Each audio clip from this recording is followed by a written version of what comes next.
Theodora, regarding wireless radiation and radiation in the house, is it a perfect solution to buy an EMF meter and then walk around your house and see the reading? And if there's no reading, no, you know that you're in an area that is not, you're not being exposed to cell phone radiation or wireless radiation. And if this is a good solution, where do you get these meters? What type do you get? Oh, so what is a solution? It's definitely useful to get a meter. There are many different kinds of meters. I suspect like water, when you go down looking at what is the right water filter. But having a meter is really helpful because you can know what your exposure is. If you get a higher level consumer grade meter, then you will have more information. There are some, cheaper meters that are $100, which are not going to give you details necessarily.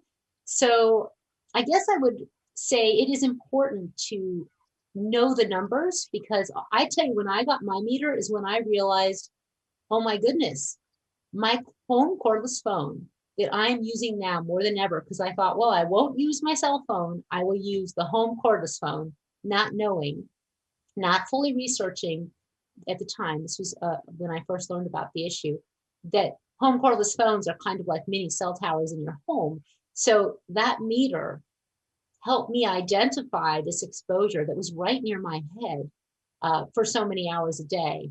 And you can also, if you need to do remediation, like maybe you do live near a cell tower and you're in a stuck situation, and you're going to do some sort of shielding, we recommend getting professionals to come help with any shielding that you do.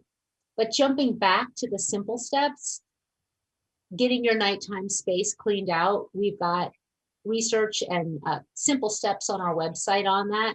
Removing electrical cords, turn everything off, don't sleep with your cell phone, have a home corded phone for emergencies rather than the cell phone, or put it at a distance if you're on call. Or there's many situations where people have work situations where what we recommend is quite challenging. So we have to figure out what are your best first steps. And that can do a lot. And then transitioning to hardwired Ethernet connections in the home and having that regular phone that you can make those voice calls on.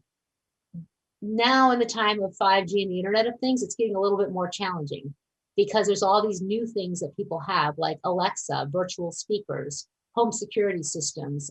This is like a speaker that is wireless and radiates wireless radiation. So addressing anything that's smart in your home and seeing what you can get that's corded or wired, that's going to get your levels down, I hope, significantly to a degree. Then there's what's on the outside with the cell towers outside your home.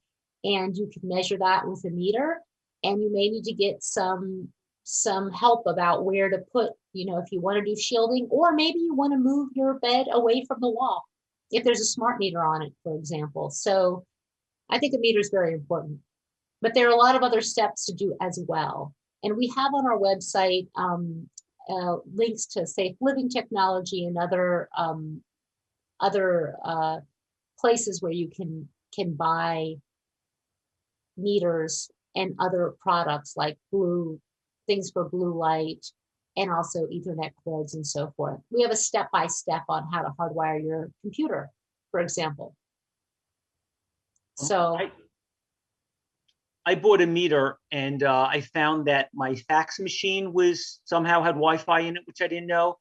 And my Apple TV, which is a little device I bought from Apple that really is fantastic. I love it, but it had something wireless in it that I didn't realize. I wasn't aware that both of those were giving off wireless. I didn't know that. Yeah, now there's, you can't buy a TV without it being wireless or Bluetooth. So it is useful to find those things out, especially now. It's quite shocking how many things are wireless. And sometimes you have to do a little digging to order things that are corded. Like think about your mouse and your, like on your computer, all the peripherals as well. How is your mouse wireless? Is the keyboard wireless? Do you have a wireless Bluetooth speaker, which seems so fun, easy, and convenient, but actually is exposing you to wireless radiation? AirPods, a lot of things now. That's why we are calling on manufacturers and our government to fix this situation, because I do not want to be running around after my kids and their friends, peeling off the numerous devices that walk in the door. And I am, actually. One quick side question off the topic, but when men put keys in their pockets, their car keys, it's right next to their testicles. If you take that key out, it looks pretty harmless, but new cars from 400 feet away, you click it and instantly your doors and lights go on and off. So is that of any concern? Is that something that matters, or is that a different technology? I think they're using infrared, although there's newer technology now, and I can't speak. There are so many models and so much technology in cars. This is something we're actually focusing on right now so that we can get a handle on it, but it's quite complex because the newer cars have all kinds of sensors, those keys that just open the car when you're near the car, and all of this technology where it really depends. But the ones that you just click a button and your car door opens are often a technology that is super short. It's not always exposing you. However, I can't speak to the newer technology. So I think this is a really important question, because cars can actually have so much wireless, which we can address in some ways, like turning off a lot of the antennas, but also magnetic fields from the batteries. And actually manufacturers are quite aware of it and have been lowering those levels, aware that the levels can be quite high. So they're bringing it down. There's more that needs to be done on the magnetic field front for sure.